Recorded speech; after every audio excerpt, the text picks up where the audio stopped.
Louvado seja o nome do Senhor. Boa noite, irmãos. Cumprimento aí umas duas pessoas bonitas.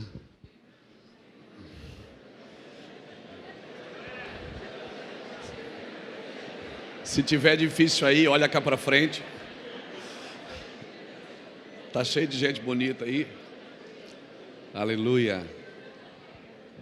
Senhor, nós te adoramos. Nós bendizemos o teu nome, glorificamos o teu nome. Submetemos o nosso coração a esse ambiente profético. Submetemos a nossa mente ao senhorio de Cristo, para ouvir e entender, Senhor, as demandas desses dias. Que o Senhor alinhe o nosso coração. Já ouvimos a tua palavra, já fomos ministrados, mas que nós possamos cooperar com aquilo que o Senhor está fazendo aqui nesta conferência, Senhor. E que teu nome seja glorificado em nossas vidas. Que a gente possa sair daqui dando respostas corretas. Porque eu sei que o Senhor não responde perguntas, o Senhor responde respostas. Por isso nós queremos te adorar, Senhor. Queremos contribuir com o que o Senhor está fazendo na nossa nação. E louvamos ao Senhor por isso, em nome de Jesus. Amém, irmãos? Privilégio poder estar aqui, servir. Sou de Santa Catarina. Ontem eu e Iraci fizemos 30 anos de casados. Temos 4 filhos, 5 netas. Agora 2 calopsitas. Ganhamos um macho, agora tinha só uma fêmea, mas ela estava muito solitária. E temos uma tartaruga e um cachorro. Aleluia. E as outras coisas nos estão sendo acrescentadas, amém? Estão nos sendo acrescentadas. Eu estou muito feliz de estar aqui, meu amigo Luciano, de muitos anos. Luciano é um homem que contribui muito com as nossas vidas. Desde o começo do Ministério Mevan, ele saía de Curitiba de carro e a gente, quase todo mês ele estava lá nos ajudando a formar os primeiros discipulados. E nós louvamos ao Senhor por esta casa sacerdotal, né? E esses dias eu estava lá nos Estados Unidos com ele, encontramos o filho dele, o Israel. Aí eu percebi o quanto a gente está envelhecendo, porque o Israel era menininho. Eu ia na casa do Luciano, o Israel dizia assim: ó, tio, já li a Bíblia toda este ano. Eu digo amém. No ano seguinte eu ia e dizia: tio, já li 2 vezes. E eu sempre ver as crianças crescendo assim, firmadas no propósito do Senhor, firmadas na palavra, né? Nós estamos muito felizes. E está comigo o Reuel. Reuel é um profeta, amém? Ele não veio para fazer fundinho, para ficar melancólico. Porque às vezes as pessoas dizem: pastor, não precisa trazer o tecladista. Não, eu disse: não, mas eu não, se fosse fundinho eu trazia um CD, né, irmão? Nós estamos aqui para profetizar. Nós viemos com o propósito de profetizar nessa noite. E baseado no Salmo 144, Davi diz assim: ó, bendito é o Senhor que adestra as minhas mãos para a peleja e os meus dedos para a guerra. Davi usava 2 instrumentos de guerra, a espada e a harpa. Quando Davi guerreava com homens, ele usava uma espada. Quando ele guerreava com demônios, ele pegava uma harpa. Por isso que ele disse: o Senhor adestra as minhas mãos para a peleja e os meus dedos para a guerra. Então eu vou estar aqui com a espada guerreando com vocês, e ele vai estar ali com os dedos me ajudando nas regiões celestiais, amém? Então ele não veio para fazer fundinho, ele está aqui profetizando. O Reuel é um profeta, amém? Louvado seja Deus. Diga comigo promessas. Diga comigo realidades. Nós temos que entender na Bíblia o que é promessa e o que é realidade, o que já está acontecendo e nós ainda estamos esperando, amém? Tem muita coisa que já está acontecendo e nós ainda estamos esperando. Vamos empurrando de um domingo para o outro, vamos empurrando de um mês para o outro, esperando que as coisas que elas aconteçam. Elas já estão acontecendo no nosso meio e nós não desfrutamos. Não desfrutamos por quê? Porque elas não vêm do jeito que nós esperamos. Elas sempre vêm do jeito de Deus, não do nosso jeito. Amém? E eu quero usar um texto bíblico que às vezes não tem nada a ver com o que eu vou falar, mas eu estava ali na cadeira e o Senhor falou: lê esse texto. Abra comigo Neemias capítulo 9. Muito feliz de estar aqui, de poder rever alguns amigos. Pastor Josué, pastor Bertelli, acabou de chegar ali, meu chapadinho, amigo, meu. E Bertelli, uma vez a gente entrou num quarto lá em casa para orar, ficamos 3 dias. E depois a gente saiu para comer num restaurante lá no mercado, né? Incrível, nós sentamos para comer, as pessoas começaram a cair ao nosso redor. As pessoas, elas estavam saindo com as compras do mercado, elas paravam na nossa mesa e começavam a chorar e diziam: posso sentar com vocês e conversar? Pessoas que a gente nunca viu na vida. Então diga para o irmão que está do seu lado: orar dá certo. Diga para ele: você devia orar mais. Amém, irmãos? Louvado seja o nome do Senhor. Abra comigo Neemias capítulo 9. Aproveitar meu tempo.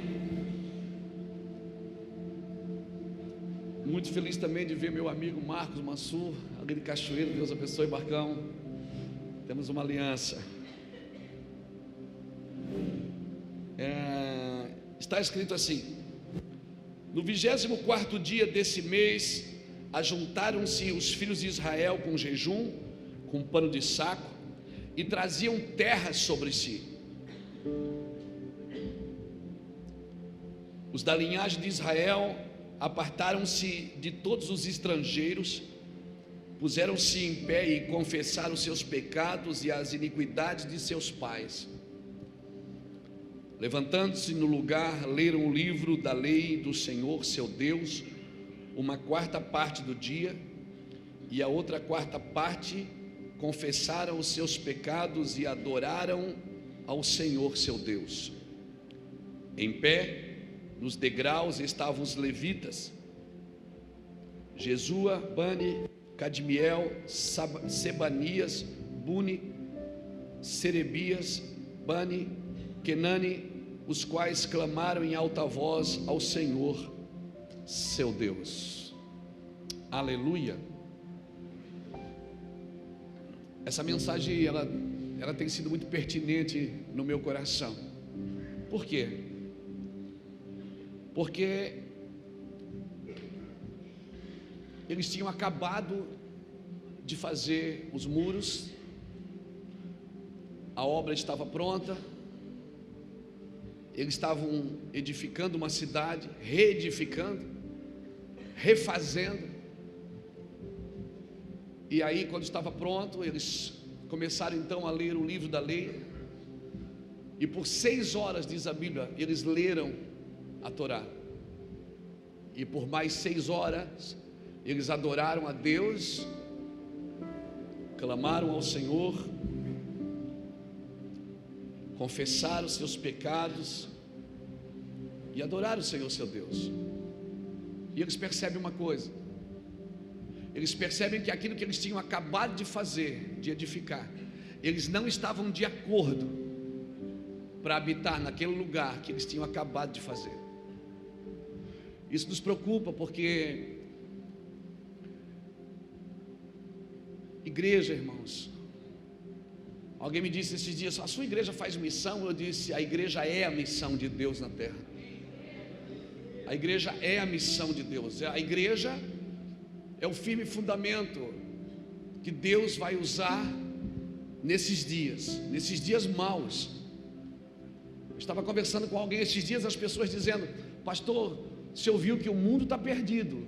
É o que as pessoas falam. Há uma desesperança no Brasil muito grande quando você conversa com pessoas que não estão entendendo o movimento dos céus. E quando nós não entendemos alguma coisa, a gente tem a tendência de criticar ela. Irmãos, nós nunca tivemos num cenário tão bom para um grande avivamento da nossa nação. E isso vai começar, como disse o pastor Josué aqui, vai começar por nós, os pastores. Tem que haver na nossa vida um alinhamento. Tem que começar por nós. Eu ficaria muito triste de saber que Deus está fazendo algo fora da igreja, porque a igreja não está entendendo. Eu fico muito assustado quando eu leio na Bíblia que os magos entenderam que o rei tinha nascido e os sacerdotes não. Os magos, eles entenderam que nasceu o Messias, e eles vieram com a sua comitiva para Jerusalém e disseram: aonde está o Messias que haveria de vir? Os judeus não sabiam, né? Os sacerdotes não sabiam, Herodes não sabia, Pilatos não sabia, César não sabia. E é tão interessante que em Lucas 3 diz que sendo Pilatos, sendo César imperador, Pilatos governador, Herodes tetrarca, a palavra veio ao Senhor a João Batista no deserto. Então eu vejo que o Senhor está fazendo uns alinhamentos nesses dias na igreja brasileira. Amém? É como se Deus estivesse dando para a gente um remédio forçado. Você já deu remédio forçado para o seu filho? Parece que você está agredindo ele, é ou não é? Parece que a gente está batendo nele, parece que a gente está forçando, segurando os braços, chega até a machucar, mas ele tem que tomar aquele remédio.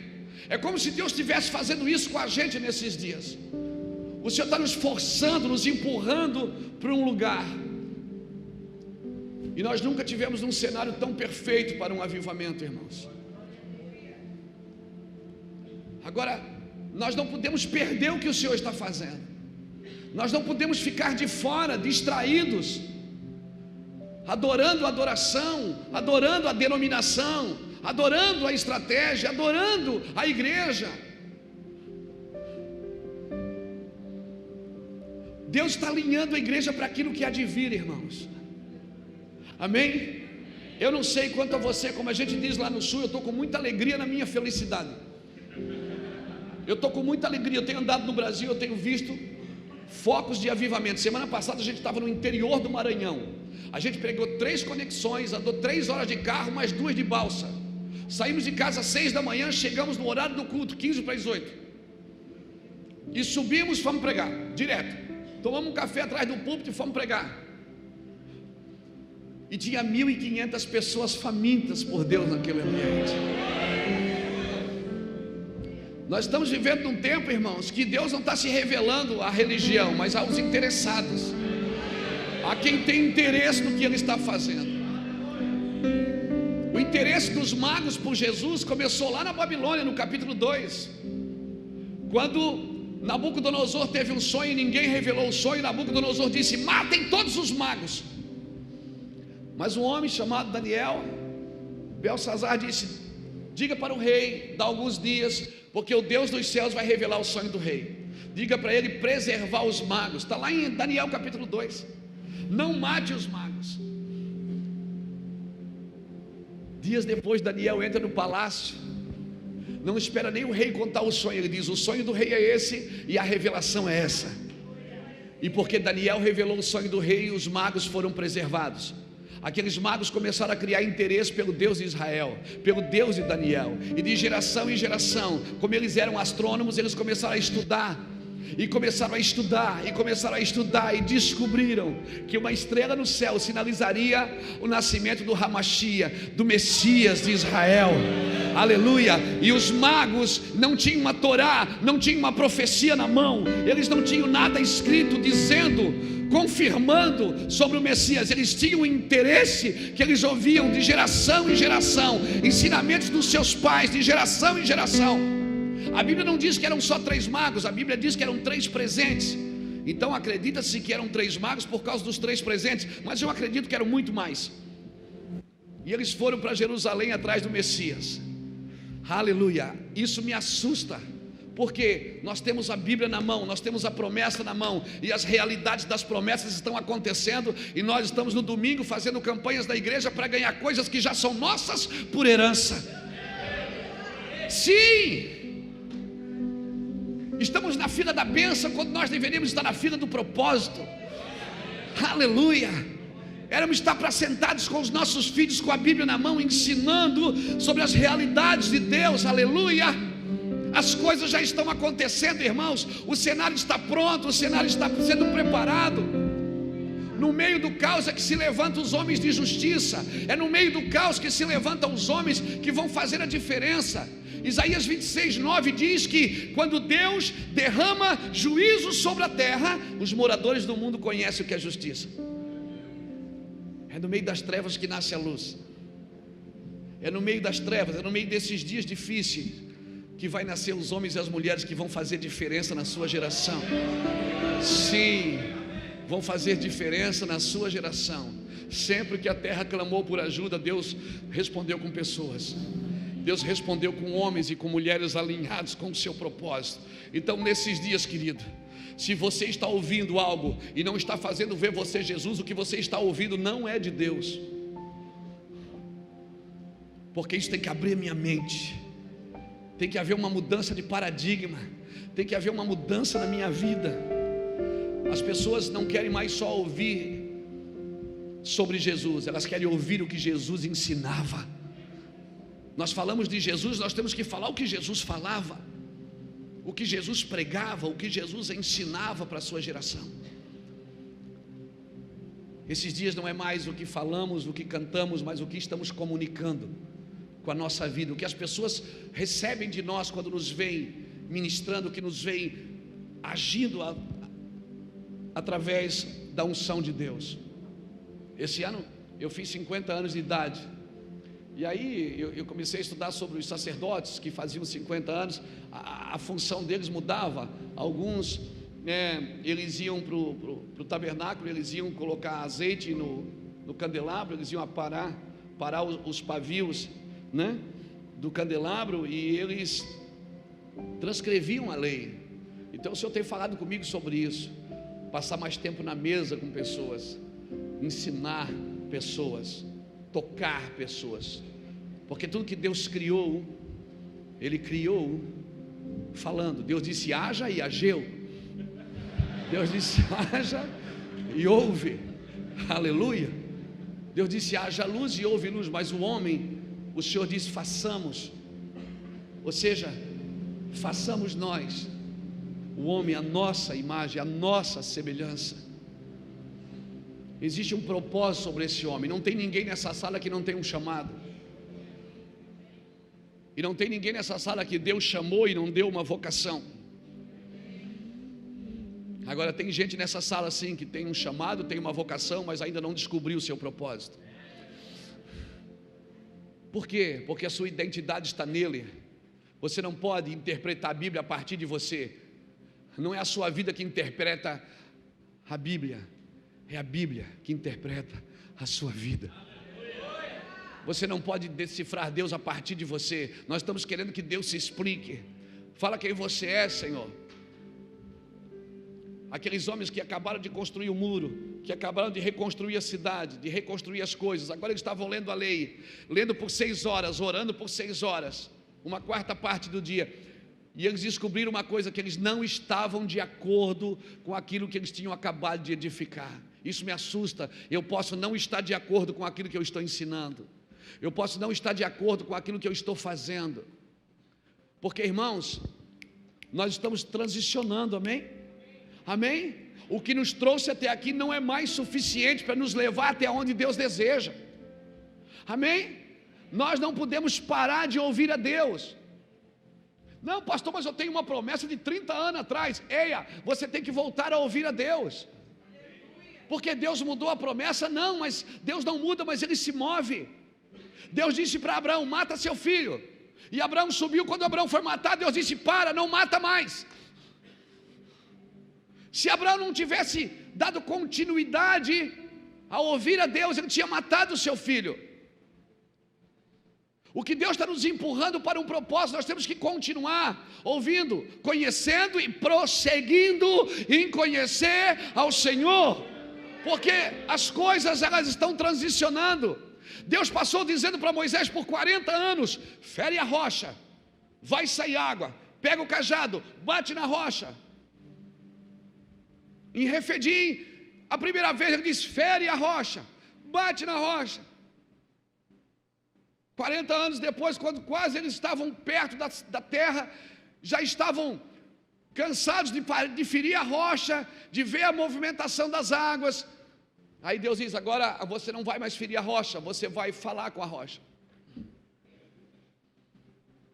Pega o cajado, ele pega o cajado, tudo igual, pega o cajado, fala com a rocha.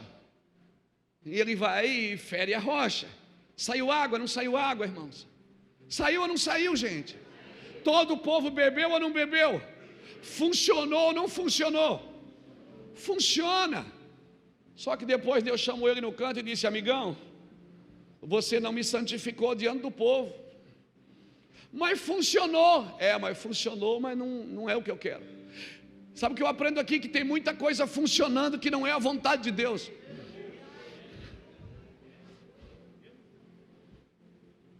Então não é fazer funcionar, é fluir. Talvez eu tenha que parar de funcionar para voltar a fluir.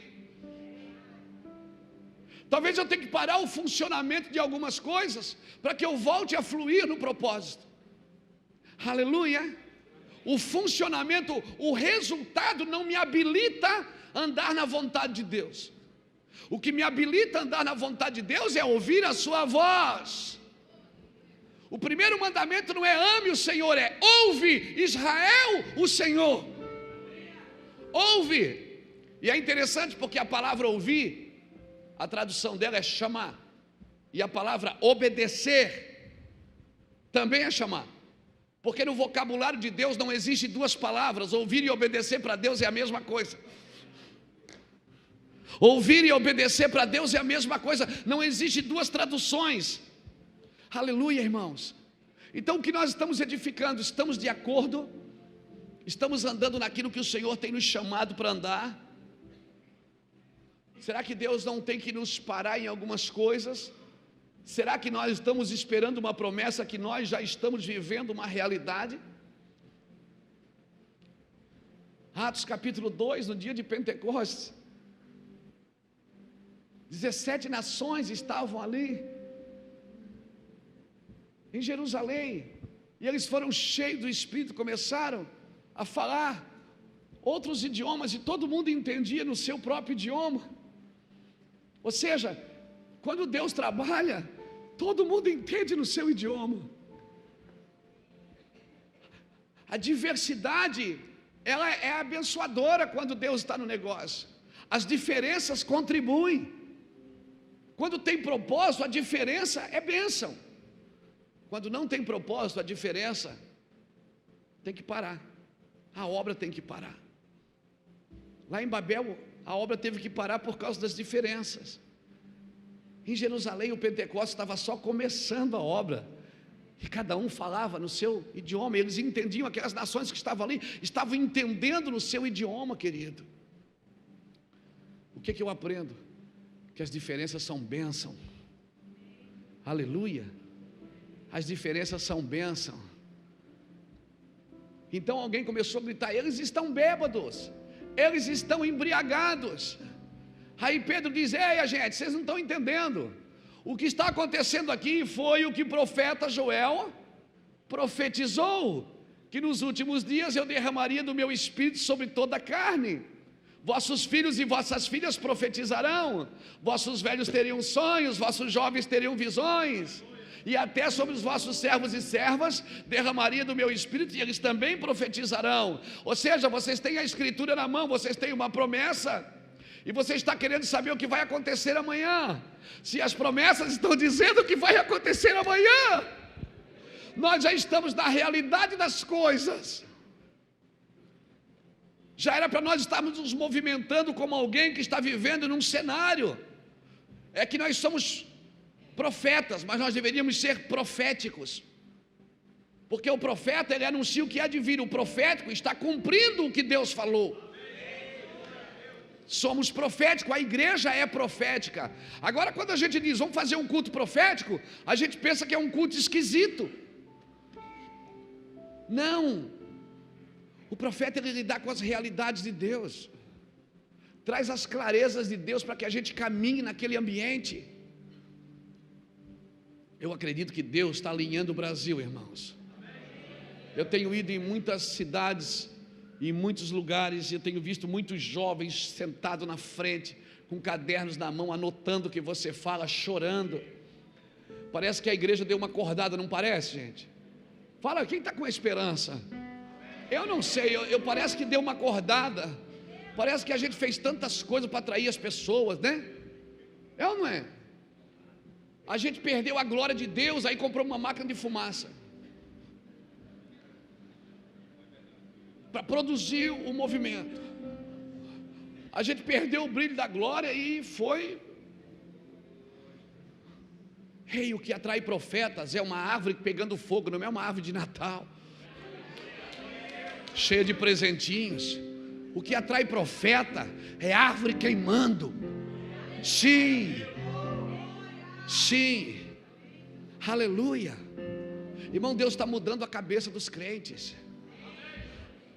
Eu não sei, eu estou com muita esperança. As pessoas estão estudando mais, as pessoas estão lendo mais, as pessoas estão escrevendo mais, as pessoas querem Deus, elas estão se dando conta de si, que não estão de acordo com aquilo que está sendo ensinado, com aquilo que está sendo vivido. Nós temos acordado e graças a Deus por isso. Enquanto houver raiz, vai haver renovo, irmão.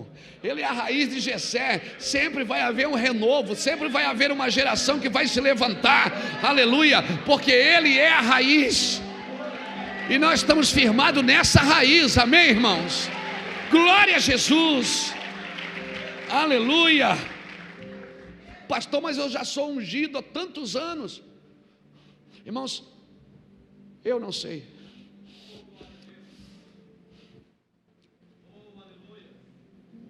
Às vezes o nosso tempo de igreja só denuncia a nossa incredulidade.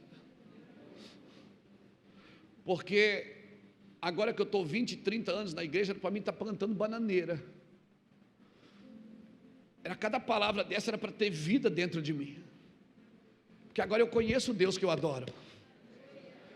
Mas parece que a gente vai intelectualizando a fé e vai ficando burro. A gente vai intelectualizando a fé, irmãos. Esses dias o Senhor falou comigo: sabe qual é o seu problema? Você quer trabalhar com os 5 ministérios? Eu disse, Deus falou para mim. Eu disse, mas nós estamos aí. Eu estava feliz da vida. Foi umas pessoas lá em Itajaí para ver o ministério. Eu digo, a gente trabalha nos 5 ministérios. Temos apóstolos, profetas, evangelistas, mestres, temos vice-deus, temos, né? E aí o Senhor disse, você deveria estar trabalhando para guardar esses 5 ministérios.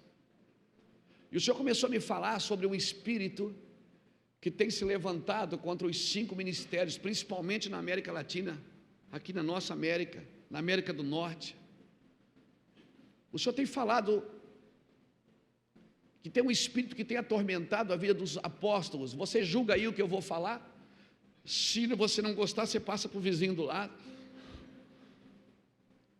Mas eu vim aqui nessa noite profetizar.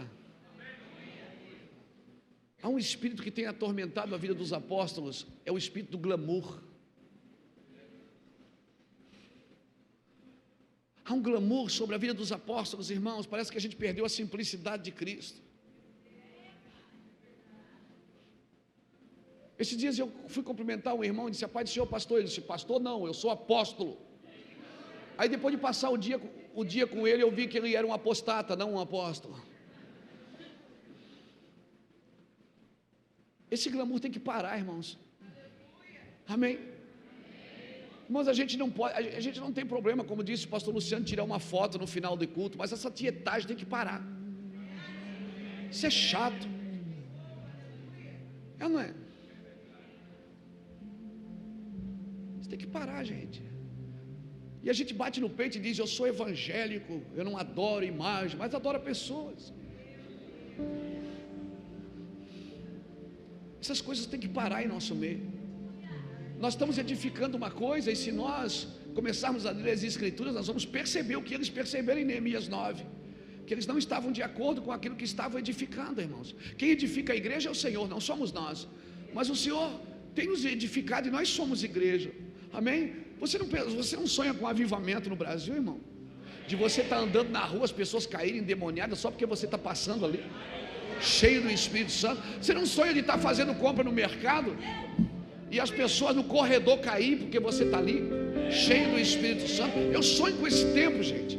Eu já vivi isso em algumas doses homeopáticas, mas vivi.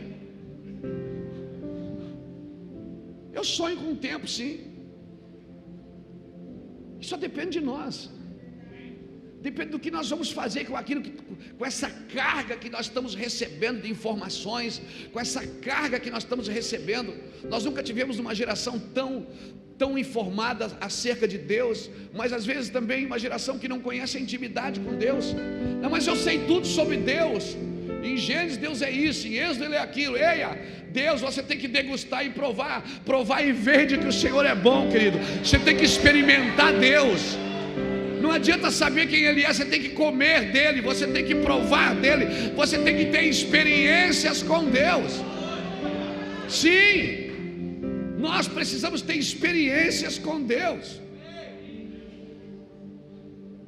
Há um espírito que tem atormentado também a vida dos apóstolos, que é o glamour. Na vida dos profetas é o misticismo. Irmão, todo profeta é meio místico, mas nem todo místico é profético. Os profetas têm que ser claros. Deus está mostrando, é isso, como é que é redondo, é quadrado? Não, é um negócio assim, eu não sei. Não, você tem que saber, porque se é Deus que está mostrando, as coisas são claras. Elas são claras, objetivas. Deus é sucinto, é preciso. Sim. Na vida do mestre é a intelectualização da fé. Quando a gente diz assim na igreja, estou vendo um anjo, eu vi um anjo, tem gente que diz, está amarrado o anjo. Eia! Parece que a gente não acredita mais em sobrenatural. Parece que a gente não acredita, se alguém pôr a mão na sua cabeça, você pode começar a jorrar em língua estranha e ser curado. É ou não é? Tem gente que você vai orar por ela, tem que mandar calar a boca. Esses dias alguém foi me pedir oração e disse, pastor, ora por mim, eu estou doente, é uma doença incurável. Eu disse, vamos orar, Deus vai curar a senhora. Mas já foi em todos os médicos. Eu disse, não, mas Deus vai curar a senhora. Os melhores já oraram por mim, mas Deus vai curar a senhora. Cala a boca, mulher. Pelo amor de Deus, cala a boca. A senhora não deixa nem a minha oração subir do teto. Porque a gente vive numa geração, irmãos, que parece que você tem que dar resultado, você tem que conquistar, você tem que, é um empurra. Eia, o reino dos céus não é assim. Marcos 4:26 diz que o reino dos céus é semelhante a um homem que lança sua semente na terra e vai dormir. Ele lança a semente e vai dormir. Quando ele acorda, não sabendo ele como, a terra por si mesmo frutifica. Primeiro a erva, depois a espiga e por último o grão cheio na espiga. Aleluia!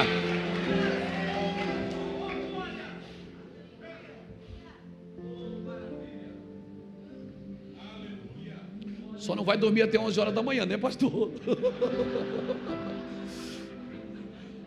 Quando a Bíblia diz, lança a semente e vai dormir, ela está dizendo, descanse.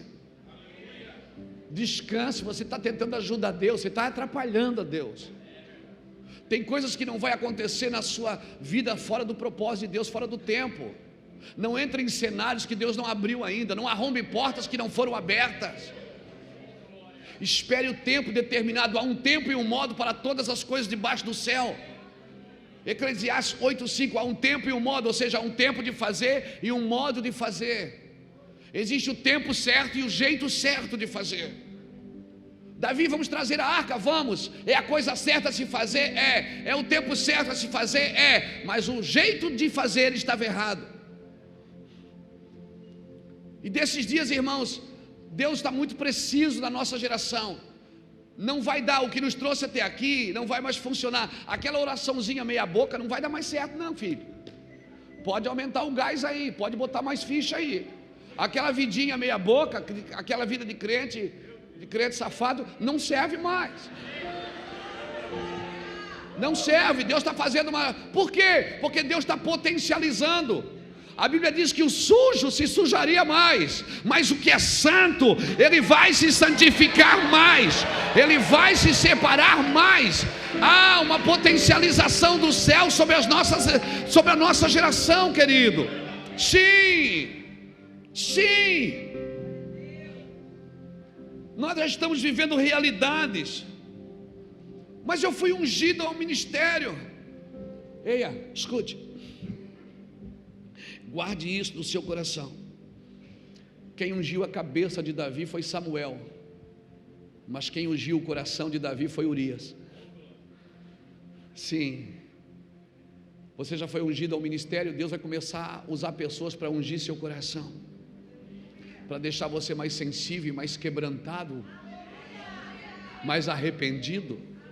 Sim. Não procure mais erros fora de você, querido. Está na hora da gente começar a procurar erros na gente. Sim.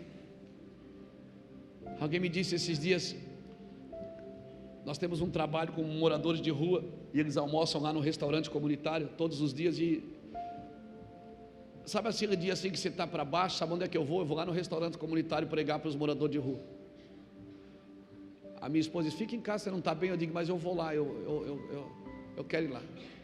Aí eu vou lá. Esses dias eu estava pregando, almoça 60, 70 moradores de rua todos os dias. E de vez em quando um levanta a mão no meio da reunião, que é no restaurante que a gente fez.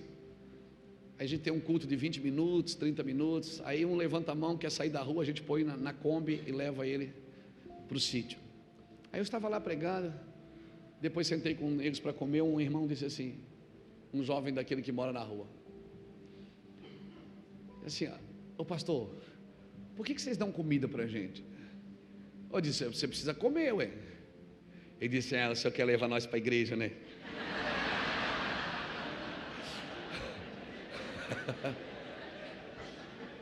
Penso que eu não sei. O senhor quer que a gente vira para crente, né? Eu disse, não mesmo. Eu disse, então o senhor está perdendo tempo, porque custa dinheiro para vocês dar comida para nós todo dia aqui. E o restaurante, modesta parte, ele é clean, irmão, um lugar muito abençoado. E aí eu disse, não é perda de tempo, você precisa comer. Ele disse, não pastor, isso é perda de tempo, eu não quero ir para a igreja. Se eu quiser sair daqui e usar droga, eu posso? Eu digo, claro. Então, que sentido faz vocês dar comida para a gente, se vocês não estão cumprindo o trabalho, o propósito? Olha o cara pregando para mim. Ele disse, aí é uma coisa sem propósito. Eu disse, filho, deixa eu te contar uma coisa, Deus nunca perde viagem. Se você que vem aqui comer não é abençoado, nós que estamos dando a comida para você estamos sendo. Se você que vem aqui comer e não está sendo transformado, nós que estamos ensinando o evangelho para vocês estamos sendo. Porque Deus nunca perde viagem, irmãos. Quantas mensagens que Deus me curou enquanto eu pregava para os outros, quantas palavras que Deus me transformou enquanto eu estava achando que eram os outros, e quando eu estava com o microfone na mão, o Espírito gritou dentro de mim, é você esse cara. E eu chorando, as pessoas diziam, o pastor está cheio. Eu disse, não, estou arrependido. Luiz Hermínio está cheio. Eu digo, estou cheio nada, eu estou arrependido. Todos os dias eu tento provar para Deus que eu não sou capaz de estar aqui com esse microfone na mão. E todos os dias Ele diz a mesma coisa, minha graça te basta. O meu poder se aperfeiçoa na sua fraqueza. Todos os dias eu tenho argumentos fortes para provar para Ele que eu não sou capaz. E todos os dias Ele diz, quando tu estás fraco é que tu estás forte, porque não trabalhas na tua força, trabalhas na minha dependência. Por favor, não construa algo que você não pode desfrutar depois. Não construa algo que você não pode estar inserido depois. Nós estamos tabernaculando com Cristo. E o tabernáculo, ele tinha uma tônica, montava, acampava, desmontava, caminhava, remontava, acampava, a nuvem movia e se movia. Por isso não construa nada que quando a nuvem mover, você não pode se mover também. Por favor, não faça nada que quando Deus disser, filho, vem, filho, vai, filho, faz, não deixa nada prender você, não construa nada que você tem que estar preso depois. Sim, porque o homem espiritual, ele está livre. Eu não estou dizendo que você tem que se desfazer de coisas, eu estou dizendo que você tem que se desapegar de coisas. Se você já desapegou, você não precisa desfazer. Você só se desfaz daquilo que você não consegue desapegar. E aí você tem que se desfazer. Aleluia. O propósito, irmãos, dessa conferência, de tantas as conferências que a gente tem feito, de santidade, de unção, de propósito, não é juntar o povo para formá-lo uma grande denominação, é juntar as denominações para torná-lo um grande povo, para tornar um grande povo com propósito, um povo que quer Deus, um povo que está disposto a andar naquilo que Deus tem, um povo que é a Assembleia dos Primogênitos. Por que é a Assembleia dos Primogênitos? Porque tem um primogênito como modelo. Ele é o nosso modelo ainda, aleluia, e sempre será o modelo da sua igreja, aleluia, aleluia. Eu sei que você pode ser despertado com uma mensagem que a gente ministra na internet, com um livro de nossos irmãos, você pode ser despertado com uma palavra, com uma profecia, com alguém que pôs a mão na sua cabeça e te deu um destino. Uau, tudo isso é admirável e tudo isso deve ser respeitado e deve ser honrado, mas Ele é o nosso modelo, aleluia. É Ele que é o nosso modelo, aleluia. Nunca tire Ele do centro, aleluia. Não tire Ele do centro. Não adianta, irmãos. Tem algumas coisas que são inegociáveis. O Senhor diz para todas as igrejas do Apocalipse: eu conheço as tuas obras. As pessoas conhecem a nossa fama, conhecem o nosso ministério, conhece aquilo que assistem, mas Deus conhece as nossas obras. Ele disse: eu conheço as tuas obras. Então é isso que vai contar. Então, irmãos, o que eu vou falar é para mim também, porque eu também estou nas redes sociais. Mas não adianta nós estarmos nos exibindo nas redes sociais se nós não estamos transformando as regiões celestiais. O crescimento da igreja só denuncia a nossa incapacidade. Talvez nós vamos ter que parar algumas coisas e dizer: Senhor, me mostra a realidade do que eu estou fazendo, se faz sentido ou não. Porque as coisas estão acontecendo, irmãos. Eu não sei, mas eu estou feliz em algumas coisas, de ver o movimento dos céus, de ver o princípio das dores, de ver as coisas acontecendo, se movendo. Parece que está um caos, irmãos. Nós estamos que nem aquele povo do Egito, as pragas caindo e a gente guardado em Gozém, a gente guardado ali. Eia, fique tranquilo, se o sangue de Cristo está nos umbrais das suas portas, se a palavra de Deus está atada no teu pescoço, o firme fundamento da fé, aleluia, fique tranquilo. O Senhor não vai colocar você numa redoma de vidro, fique tranquilo. Mas uma coisa é certa: você vai viver os melhores anos da sua vida, irmãos. Sim, os melhores anos. Aleluia. Eu estou vivendo um tempo. Hoje o Luciano começou essa reunião. Você percebeu o que o pastor Luciano disse?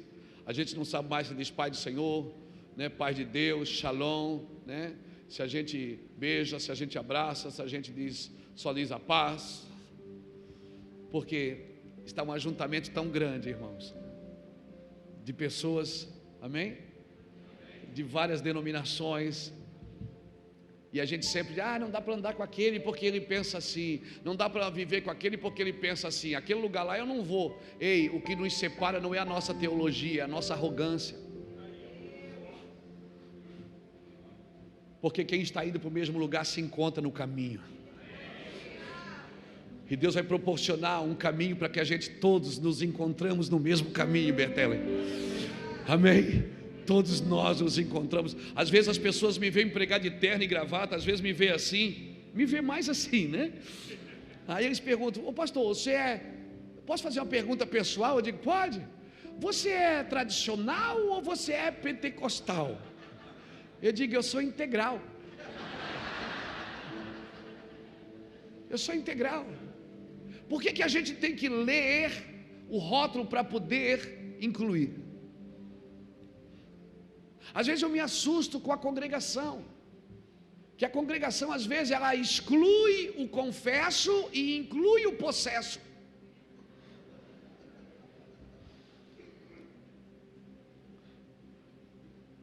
Sim, Por isso que o Senhor está aumentando o fogo em nosso meio. Por isso que as coisas estão ficando mais intensas em nosso meio. As coisas estão ficando mais intensas. Por quê? Porque Deus está fazendo, é Deus que está promovendo esse ajuntamento. Não é mais nós. A gente faz até uma conferência para ver se consegue, mas quem está juntando as pessoas é Deus. É Deus que está fazendo isso. Aleluia. E é o Senhor, e quando o Senhor trabalha, irmão, a gente só assiste. A gente só assiste o que Deus está fazendo. Nós estamos vivendo em dias proféticos. Alguns desses dias já estão se cumprindo. Nós deveríamos ler a Bíblia com muito entusiasmo. E nós deveríamos ler a Bíblia e não torcer as Escrituras, não usar o texto como pretexto para botar o povo no cabresto. Nós deveríamos usar as Escrituras para nós. As Escrituras, elas são um espelho, não é uma janela que você olha para os outros. É um espelho. Aleluia. Então nesses dias o Senhor está fazendo isso, porque eu não quero, irmãos, amanhã depois estar sentado, já idoso, numa cadeira, pensando, puxa, eu deveria ter feito tudo ao contrário. Não, eu quero estar edificando uma coisa que eu também posso desfrutar dela, e depois ler as Escrituras e dizer, o que eu fiz não está de acordo, e depois de orar e Deus falar comigo, o que você está fazendo não está de acordo, não está de acordo com o que eu estou movendo. Sim, é a realidade das coisas, já está acontecendo. Cutuca o irmão que está do seu lado e diz assim, o que nós estamos comunicando? O que nós estamos comunicando? Métodos são relativos ao tempo, irmão. Mudou o tempo, muda o método. Amém? O meu bisavô, ele tinha uma fazenda. O meu avô tinha uma chácara. O meu pai tinha uma horta e eu tenho um abridor de lata.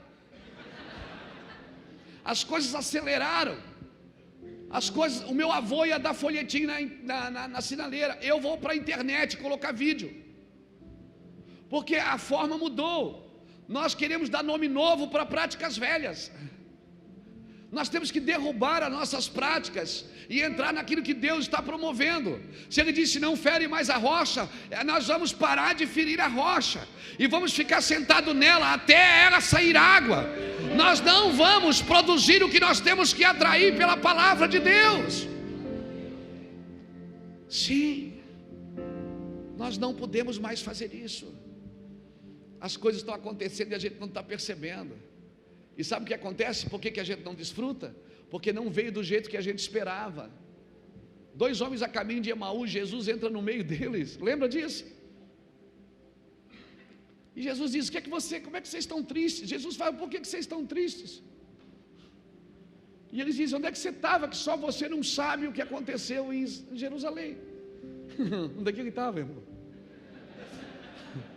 Esse é o problema, é que você nunca sabe onde está Jesus. Onde é que estava? Aí Jesus disse, começa a falar com eles, ele diz, a gente achava que era ele que ia salvar Israel, ia libertar Israel. Daí Jesus Pai diz, nécios de coração, incircuncisos. Incircunciso é por minha conta, tá?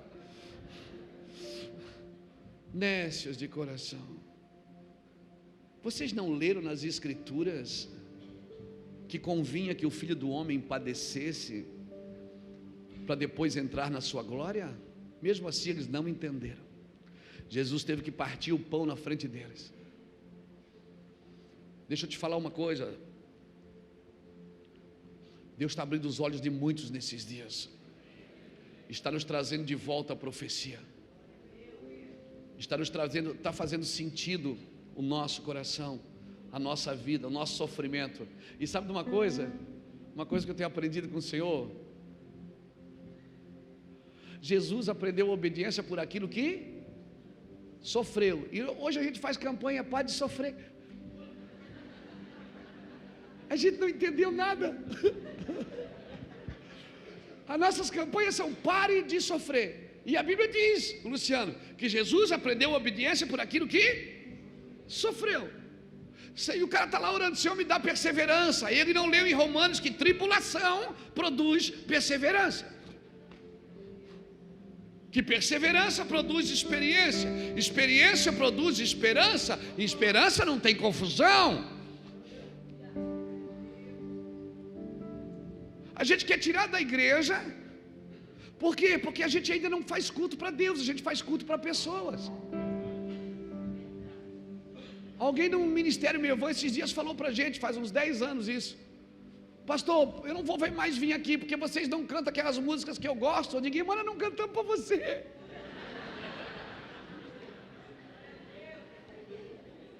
Nós estamos tão mal acostumados que a gente acha que o culto é nosso. O culto hoje estava pesado. Está pesado porque você está pesado, meu amigo. Você é um iceberg. Fecha os olhos, levanta a mão para cima, dá uns 2 glórias, uns 3 aleluia, dá uma rajadinha para ver se não fica bom na hora. Hein? É que você está pesado, aí você traduz o ambiente por aquilo que você está vivendo. Mas o ambiente, o ambiente não pode mudar você. Adão caiu no paraíso e Jesus venceu no deserto. É você que muda o ambiente, não é o ambiente que muda você, rapaz. Aleluia! É o ambiente que nos transforma, não, é nós que transformamos o ambiente. Não é a quantidade de pecador que destrói uma cidade, é a quantidade de justiça que é praticada ali, que salva ela. Não é a presença do ímpio, é a ausência do justo. Nós precisamos mudar o nosso vocabulário, nós precisamos mudar os nossos pensamentos, porque se nós pensamos como igreja, nós temos que mudar o nosso vocabulário. Nós não podemos mais liberar palavras que nós costumamos a liberar como chavões dentro da igreja. Porque a igreja é assim mesmo, porque a igreja... Alguém esses dias mandou um e-mail para mim, muito mal criado, dizendo: você bate na igreja, você fere a igreja. Eu digo: não, cara, eu sou louco de bater na igreja, a igreja é a coluna da verdade.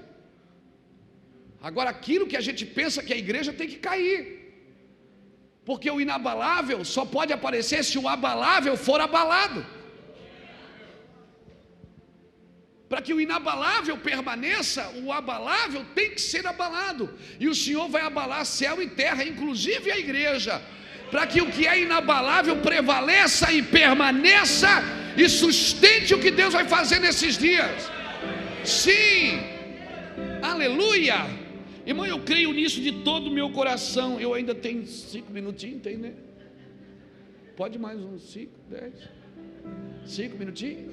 Me dá 5 minutinhos? Quem me dá 5 minutinhos? 5, 10, 15, 20, 25. Tá bom, ajuda. Aleluia. Então é a partir de mim. É uma cura a partir de mim. Mas está difícil de entender. Sabe por quê? O dedo de Deus aparece na Babilônia e escreve: Mene, Mene, Tekel, Parsim. Ninguém conseguiu decifrar. Alguém me perguntou: pastor, por que Deus complica as coisas? Por que Deus já não escreve: pesado fosse na balança e achado de falta, e agora o reino será tirado de ti, será dado a outro? Por que Deus não fala já na cara da gente? Por que Deus escreve por enigmas? Porque é a forma de Deus ter você perto, é você se interessar pelo que Ele está mostrando. Você viu o que o pastor Josué falou aqui hoje? Você prestou atenção? Eu li 50 vezes para poder entender. E se ler mais 50, escreve outro livro. E se ler mais 50, escreve outro livro. Sim, porque a palavra se renova a cada manhã. Sim. Por que Deus escreve por enigmas? Parece que é para mim não entender. Sabe o que eu tenho aprendido? Que Deus não esconde as coisas de mim, Ele esconde para mim. Ele esconde para um tempo determinado. Tem coisas que Deus escondeu de você há 10 anos atrás, que está sendo revelada agora, porque agora você está maduro para andar nisso. Agora você não vai usurpar isso, você não vai ludibriar, você não vai vulgarizar. Nós queremos produzir, nós queremos fazer, vamos fazer, vamos fazer. Nós somos a geração fast food, irmão, quer tudo pronto na hora. Sim, nós temos que sentar, refazer algumas coisas. Mene, mene, tekel, parsim. Enigmas. Ninguém na Babilônia conseguiu decifrar, porque uma mente babilônica não vai decifrar o que Deus está dizendo nesses dias.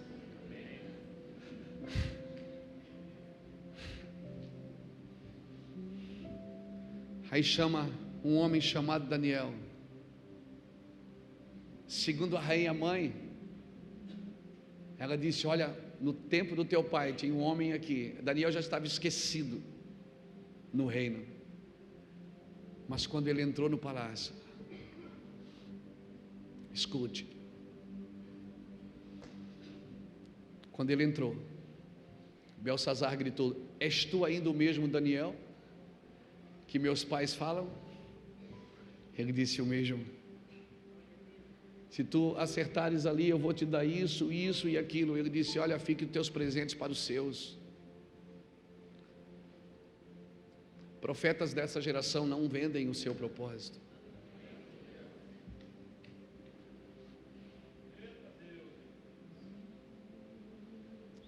Aí Daniel ele não dá a sentença, ele conta uma história.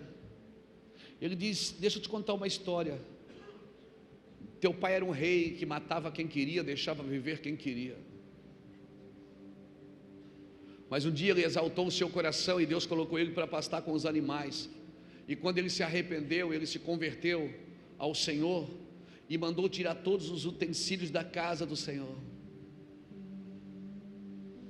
E você, sabendo disso, você começou a reinar e foi lá e colocou tudo de novo. Você sabia que teu pai tinha liberado uma sentença: ninguém adore outro Deus na Babilônia a não ser o Deus de Daniel. Sabe o que eu aprendo aqui, irmãos? Eu tenho 4 filhos, 5 netas. Eu fui um cara criado sem pai. E se você olhar para a vida de Salomão, você vai ver Deus dizendo para Salomão: eu vou te dar uma sabedoria que não dei para ninguém. Ninguém vai ter a sabedoria que você teve, Salomão. Deus estava dizendo: nem teu pai. Aí Deus para e diz: mas faz tudo como fez teu pai Davi. Ou seja, embora você vai ser mais sábio que ele ainda é a sua referência. Eu tenho dito isso para os meus filhos. A impressão que eu tenho é que quando você lê na Bíblia, parece que Deus tem mais misericórdia de uma geração que não teve referência. Se você olhar biblicamente, parece que a geração que não teve referência, Deus tinha mais misericórdia dela. Eu digo isso para os meus filhos. Eu digo: o Senhor foi me buscar numa boca de drogas e me transformou num pregador, num servo. Eu fui um cara criado sem pai,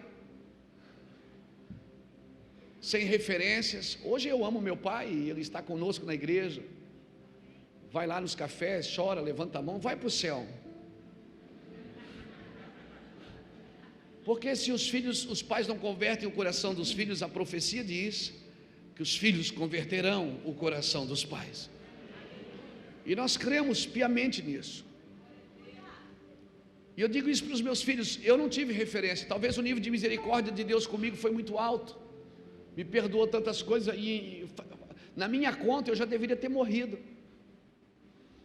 Mas vocês não, eu digo para eles: vocês não, vocês têm uma referência em casa. Vocês têm um marido de uma só mulher. Vocês têm um homem que paga suas contas. Vocês têm um homem íntegro. Vocês têm um homem que todas as pessoas que estão ao seu redor prosperam, porque nada para em mim. Você não vê nenhum filho meu comendo debaixo da mesa. Todos estão na mesa. E eles choram lá em casa. Choram. Eu disse: então vocês precisam andar na linha, porque vocês têm uma referência. É tão interessante que ali em Neemias eles citam Abraão. Eles dizem: Deus, tu que levantaste Abraão, elegeste Abraão. Eles tinham uma referência. Irmãos, esses são dias de a gente começar a sinalizar algumas referências e nos tornar uma referência. Porque eu sou um pai, mas eu não gero filhos.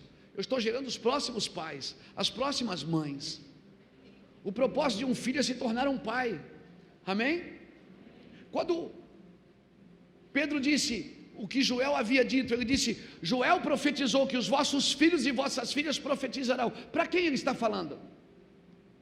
Está falando aos pais. Ele está dizendo: vossos filhos profetizarão. Ele está dizendo aos pais, não aos filhos. Os pais, eles trazem destino aos seus filhos. Não é só conselhos, é destino. As minhas decisões vão afetar meus filhos para sempre. O que eu faço hoje vai afetar meus filhos. Por isso nós, desesperadamente, precisamos entender isso. Irmãos, a igreja é um lugar de formar pais e mães. Amém? Você vai multiplicar o que você é. Se você é pai, você vai multiplicar paternidade. Se você é um líder, você vai multiplicar liderança. Se você é um órfão, você vai multiplicar a orfandade. Os pais sempre vão colocar os filhos no seu propósito. E nós precisamos entender isso, que nós temos que, senão nós vamos desligar em gerações. Esses dias eu estava em algum lugar, alguém disse: Deus vai estar levantando uma nova geração. Eu disse: filho, Deus não quer levantar uma nova geração, Deus quer levantar a próxima geração. Porque toda vez que Deus tem que levantar uma nova geração, implica que a geração anterior falhou. Deus é um Deus de continuidade. Não é um Deus que para tudo e começa de novo, para tudo e começa de novo. Não, Ele vai continuando. Deus vai continuando. Sempre tem uma geração que contará as maravilhas para outra geração. E nós precisamos entender isso. Por isso que nós não estamos... Eu tenho 50 anos, eu não estou mais trabalhando para mim. Eu estou trabalhando para vocês aí de 30, de 10, de 15, de 20. Eu estou trabalhando para os meninos e para as meninas. Então nós precisamos de uma cura. Porque se a igreja for curada nesses dias, curada das nossas atitudes, não é das emoções, não, é das atitudes. Nós precisamos mudar as nossas atitudes. Deixa eu contar uma história para você e eu vou terminar aqui, eu prometo. Eu preciso de duas mulheres aqui. Duas mulheres aqui, por favor. Vem cá, querida. Sobe aqui, por favor. Fica aqui. Você fica lá naquela pontinha lá. Aí tá bom. Aqui.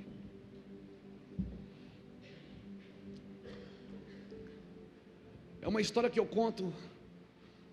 Quando Deus me deu essa palavra, irmãos, eu entendi qual era o meu papel na minha geração. Marcos capítulo 5, nós vamos terminar aqui. Não precisa ler não, depois você lê em casa para a gente ganhar tempo. Jesus é procurado por um homem que diz: vamos lá na minha casa, eu tenho uma filha de 12 anos. E aquela minha filha de 12 anos, ela está doente. Aí Jesus sai com Jairo para ir na casa dele. Quando Jesus chega no caminho, ele encontra uma mulher que há 12 anos tem um fluxo de sangue. 12 fala de governo. Mulheres na Bíblia representam a igreja. Aqui eu estou diante de duas gerações. Uma geração que Jesus está curando e uma geração que Jesus está levantando. E é tão interessante que Jesus não vai levantar essa geração sem primeiro curar esta. Essa geração Jesus está levantando porque ela tem um pai que intercede por ela, que vai aos pés de Cristo clamar por ela. Essa geração já gastou tudo que tinha e já padeceu na mão de muitos, diz a Bíblia. E sabe onde é que ela está? Onde é que é a doença dela? Sabe onde é a doença dessa igreja? É no ventre. Ou seja, ela está sangrando, ela não gera mais, o seu órgão reprodutor está comprometido. Por isso que ela tem que ficar dando água ungida, pano ungido, beijo ungido, soco ungido, qualquer coisa ungida para alguém levar para casa, porque ela não sabe mais o que é gerar. Tem alguém comigo aqui? A diferença das duas gerações é que essa Jesus vai até ela, essa tem que ir até ele. Essa ele está levantando escondida, essa ele está curando em público. Eu faço parte dessa geração.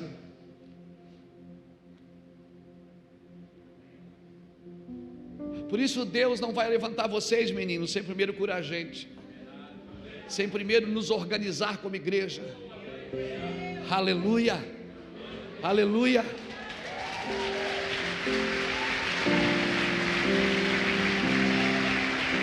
Orem pelos nossos pais, orem por nós. E aí Jesus passa.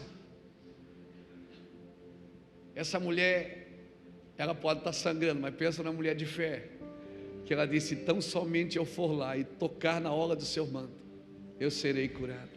Sabe onde é que ela toca? Preste sua mão aqui, amada. Ela toca na orla do manto. E aí, se você ler Números capítulo 15, versículo 37, está escrito assim, ó: quando fizeres a capa do sacerdote, o manto do sacerdote, colocarás um estofo azul, um cordão azul, para que aquilo represente a minha palavra. Para todas as vezes que tu olhares para o cordão, lembrarás da minha aliança, da minha lei e dos meus estatutos para sempre. Quando essa mulher tocou, ela tocou exatamente ali. Por isso que Jesus parou e disse: alguém me tocou. Aí alguém disse: mas está todo mundo se tocando. Ele disse: não, mas esse toque aqui é de uma igreja que quer voltar para a palavra. Não, esse toque aqui é de uma igreja que quer voltar para a palavra. Ela não quer só viver uma aventura, ela não quer só um culto de domingo. Sim, ela não quer só uma reuniãozinha, ela não quer só alguns presentes de púlpito. Não, ela quer a palavra, ela quer Bíblia, ela está com fome, ela está edificando algo. Ela tocou exatamente ali na palavra. Aleluia. É isso que está acontecendo aqui, igreja. Nós estamos voltando em alguns lugares no céu. Eu não sei quanto a você, eu me sinto não voltando ao passado, mas voltando a algumas origens. Porque a religião sempre te empurra para o passado, mas Deus sempre te leva na origem das coisas. Sim. E Jesus olhou para ela e disse: vai, mulher, tua fé te curou. E agora, imagina, ele pega Jairo. Jairo é chefe da sinagoga. Jairo conhece a lei. E a lei dizia que se uma pessoa imunda tocasse em você, você também se tornaria imundo. E aquele imundo agora está olhando para Jairo e está dizendo: vamos na sua casa. Porque essa geração que Jesus vai levantar, a religião não vai se intrometer com ela.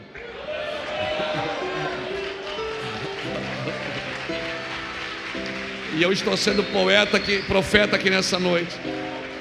Essa geração, irmão, não adianta. Por isso, de terno ou de tatuagem, pratique justiça, por favor. Faça a coisa certa, ande na luz. Quando Jesus chega na casa dessa geração, tem pessoas rindo, pessoas zombando e pessoas chorando, e pessoas dizendo: está morta, não tem mais jeito. A igreja brasileira não tem mais jeito. E aí Jesus diz: sai todo mundo daqui. Sai os zombadores, sai os aproveitadores, entra comigo Pedro, Tiago e João. Ou seja, sai a religião e entra a intimidade. Aqueles que estão sempre juntos comigo. Deus está fazendo isso, Lu. A nossa nação, América Latina, está vivendo essa transição de governo. E eu estou sendo profeta aqui nessa noite. Escreve isso, você vai ver uma transição. Você vai ver Deus se mostrando e transicionando algo. Eu não estou dizendo que Deus está abatendo um povo e levantando o outro, não. Eu estou dizendo que Deus está mudando a voz. Vozes estão sendo levantadas nessa nação. Se preparem para João Batista ser a voz que clamava no deserto. Zacarias perdeu a voz.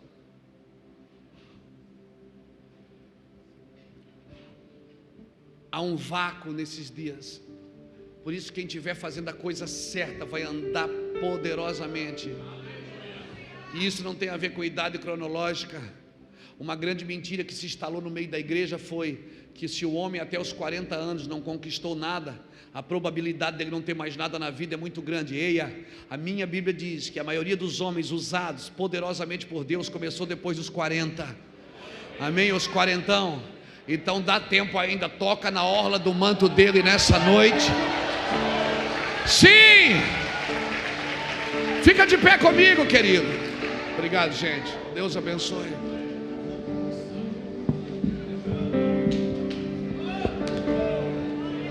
Eu tenho 4 filhos,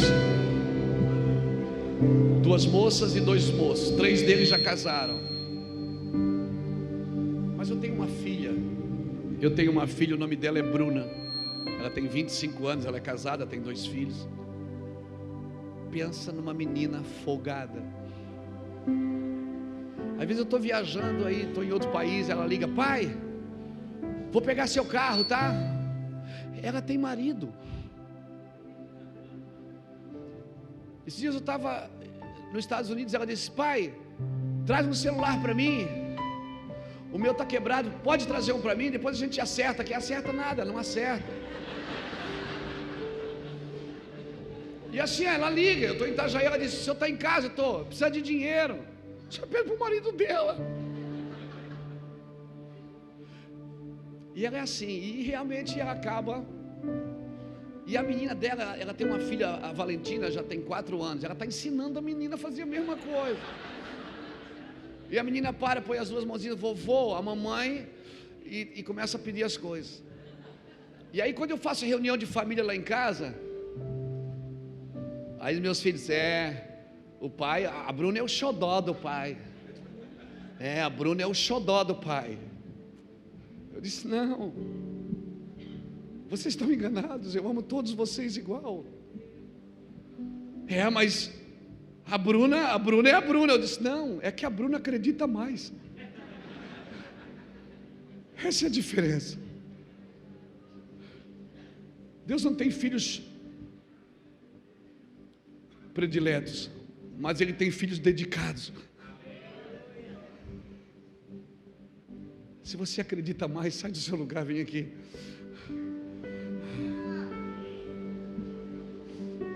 Se você é daquele que acredita mais, ela acaba ganhando muita coisa mesmo, porque ela acredita mais.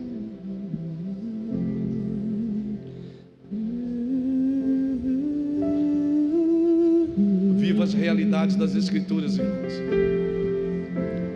O Espírito já foi derramado em Pentecostes, Ele já está aqui. Emmanuel é Deus conosco. É Jesus agora, purinho. Ele está aqui agora. Pai, eu quero contemplar, sim, Tua glória e majestade.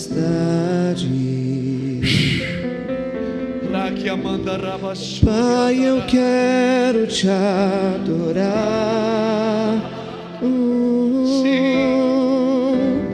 em espírito e em verdade,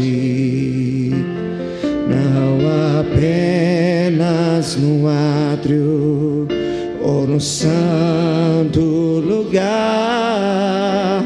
Eu quero te entronizar entre os querubins.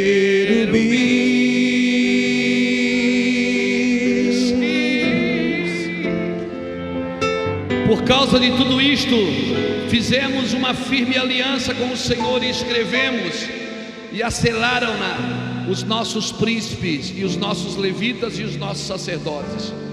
Firmemente aderiram a seus irmãos, os nobres, e convieram num juramento sobre pena de maldição, que andariam na lei de Deus, a qual foi dada por intermédio de Moisés, servo de Deus, e de que guardaria e cumpririam todos os mandamentos do Senhor, nosso Senhor, e os seus juízos e os seus estatutos. Quando eles leram as Escrituras e perceberam que eles não estavam adequados para viver ali naquilo que eles tinham edificado, eles fizeram uma aliança com Deus, dizendo: Senhor, nos amaldiçoe se nós não cumprirmos a Tua palavra. Irmãos, esses são dias de a gente tomar decisões fortes na nossa vida. Não dá mais para titubear, não dá mais para cochear em 2 pensamentos. São dias de decisões firmes. uma intrépida resolução, como aqueles homens, quando Jesus passou por Samaria, eles olharam para a face de Jesus, em Lucas capítulo 9, versículo 51, e disseram que havia no semblante dele uma intrépida resolução de ir para Jerusalém, morrer na cruz. Dá a mão para quem está do seu lado, nós queremos orar. Senhor, faz de novo, Senhor. Ele vai fazer de novo. Nós vamos ver no Brasil um Brasil mergulhado no Senhor. Nós vamos ver no Brasil toda a decadência moral vai cair por terra. Nós declaramos isso em nome do Senhor Jesus, que o coração dos homens vai mudar por causa do Evangelho. Senhor, nós oramos pela nossa nação e declaramos: faz do Brasil uma casa de Zadok. Faz do Brasil uma casa de Zadok. Faz do Brasil uma casa de Zadok, um sacerdócio real, uma nação santa, sim, uma nação lavada, remida pelo teu sangue, Yeshua.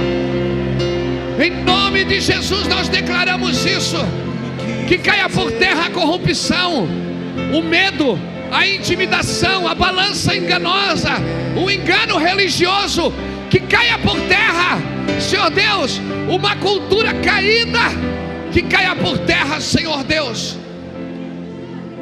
Te levanta, Senhor, estende a tua mão sobre o Brasil. Nós firmamos contigo uma aliança de cumprir os mandamentos, de cumprir as escrituras, de cumprir o propósito, de renunciar pela causa, de renunciar pela causa. Alguém está comigo? Levante a sua mão para cima e aplauda o Senhor bem forte. Sim! De novo, faz de novo.